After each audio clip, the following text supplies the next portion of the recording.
Putri Chandrawati telah membacakan nota pembelaannya. Lalu apa saja poin-poin pembelaan Putri Chandrawati dan bagaimana implikasinya terhadap keputusan hakim? Mampukah meringankan hukuman Putri nanti? Kita akan membahasnya bersama dengan bibi dari almarhum Yosua, Roslin Simanjuntak, dan juga pakar hukum pidana Yenti Garnasi. Selamat malam Ibu Roslin, Ibu Yenti. Selamat malam, Mbak Priska. Selamat malam, saya ke Bu Roslin dulu. Bu Roslin, tadi lagi-lagi dalam sidang Putri Chandrawati menyinggung bahwa dirinya mengklaim sebagai korban dari kekerasan seksual oleh almarhum Yosua. Tanggapan Anda? Ya, kalau masalah kekerasan seksual itu ya, dari awal kan sudah di SP3, tidak ada bukti, tidak ada visum, semua bukti-bukti dihilangkan. Bagaimana kita yakin bahwasanya Yosua memperkosa Ibu Putri, sedangkan Yosua menganggap Ibu Putri sebagai orang tuanya. Itu nggak logika, itu semua rekayasa Bu Putri. Saya rasa ya, ini feeling saya seorang tante, seorang bibinya, mungkin Bu Putri yang menginginkan anak kami, tapi anak kami menolak. Itu yang keluarga rasakan. Iya.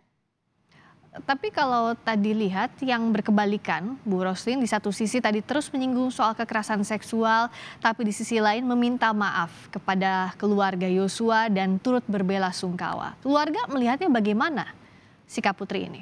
Dan juga Itu Sambo kan sebelumnya. untuk mengambil simpati dari hakim dan masyarakat. Sebenarnya orang itu tidak ada tulus untuk minta maaf kepada keluarga. Kalau memang orang itu tulus dari awal, orang itu minta maaf dan mengakui kesalahan, itu artinya yang tulus. Tapi ini mereka minta maaf tapi selalu mendalihkan pemerkosaan tanpa ada bukti-bukti. Kalau kita seorang yang diperkosa, kita harus ada bukti ya yang akurat. Ini semua bukti-bukti dihilangkan. Masa seorang yang korban tetapi dia yang menghilangkan bukti? Seharusnya yang tersangka yang menghilangkan bukti-bukti, bukan korban. Kalau kita seorang korban itu harus menyimpan segala bukti-bukti yang akan kita tunjukkan nantinya di persidangan ataupun ke kepolisian. Kalau dari Bu Yenti bagaimana melihatnya? Kekerasan seksual ini dijadikan dalil dalam pembelaan baik itu Putri Chandrawati maupun Sambo di pleidoinya kemarin.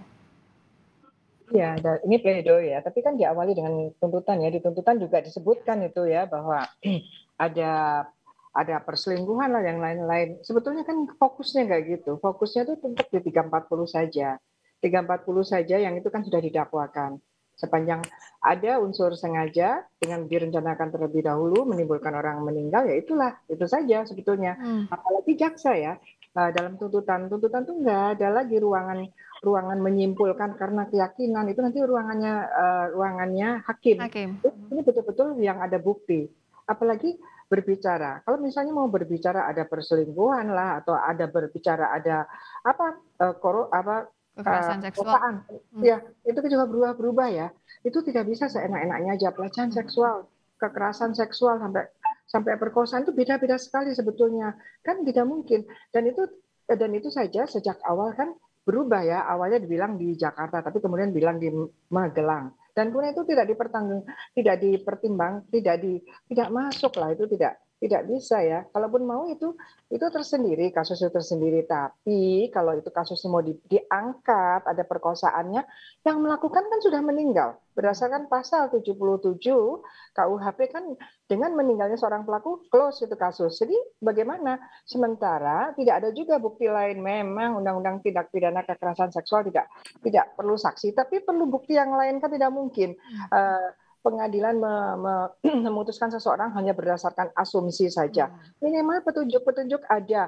Apakah ada visumnya ataukah ya ada.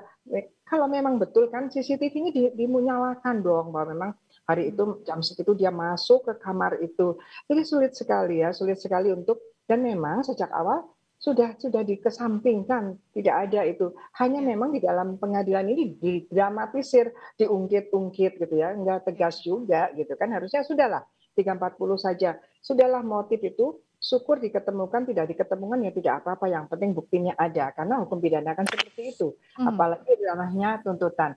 Kalau pledoi ya memang begitu, hanya Ya. berpikir lagi ya, pledoi tadi itu benar-benar seperti drama gitu ya. Apa Jadi dramanya kalau yang Bu Yenti catat tadi dari pleidoinya Putri?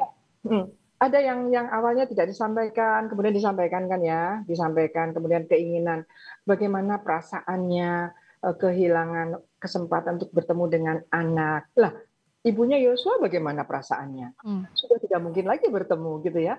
Seolah-olah dalam hal ini sudah ada penilaian bahwa memang Ibu PC itu korban gitu kan. Nah, keluarga Yosua kan apa bukan korban? Apalagi dalam kasus ini 340 itu korbannya Yosua gitu ya. Jadi almarhum Bapak Yosua itulah korbannya. Jadi kalau tadi dikatakan bagaimana nasib seseorang dipermainkan seperti ini, sama dong, korban juga bagaimana nasib seseorang yang kehilangan anak. Jadi memang hakim nanti harus betul-betul tapi terserah hakim ya, karena hakim kan ada dua ya. Dia betul-betul menilai bukti yang dianggapnya sah terbukti, dan juga dia punya ruangan yang namanya keyakinan. Kemarin jaksa kan ada menyimpulkan hanya karena lie detector, jaksa menyimpulkan bahwa ada perselingkuhan dan sebagainya. Nggak boleh jaksa itu menyimpulkan. Bukan ruangnya jaksa begitu ya kalau untuk bagian itu, Bu? Ada bukti apa tidak? Nah, menurut saya dari penegak hukum, kalau mereka yang jadi terdakwa itu ya memang dia terdakwa kan tidak disumpah, kemudian kalau ada hubungan menjadi saksi tidak disumpah, banyak hal-hal subjektif kan. Tapi yang namanya negara, dalam hal ini state itu adalah jaksa, harus betul-betul objektif gitu.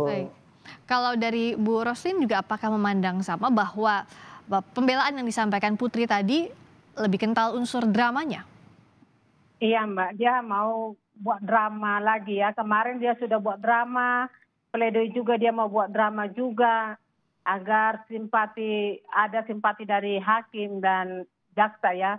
Tetapi ini semua skenario dia itu semakin dia dikembangkan lagi ya, dengan drama-drama dia nangis segala macam yang disebutkan tadi ya, dengan pendidikan dia. Seharusnya sebagai ibu waktu Pak Sambo konfirmasi di Duren 3, seharusnya dia kan keluarlah dari kamar. Kalau memang dia tidak menginginkan kematian almarhum Yosua, dia mendengar suaminya membentak Yosua, seharusnya dia langsung keluar. Loh, kok suami saya kok ngikut ke Duren 3? Kan harusnya kayak gitu. Ini tapi dia malah berdiam diri di kamar. Sampai ada tembakan katanya dia tidak mau keluar, hanya menutup kuping. Nah, ini kan udah skenario dia, tapi jangan dibilang dia tidak tahu, semuanya tidak tahu.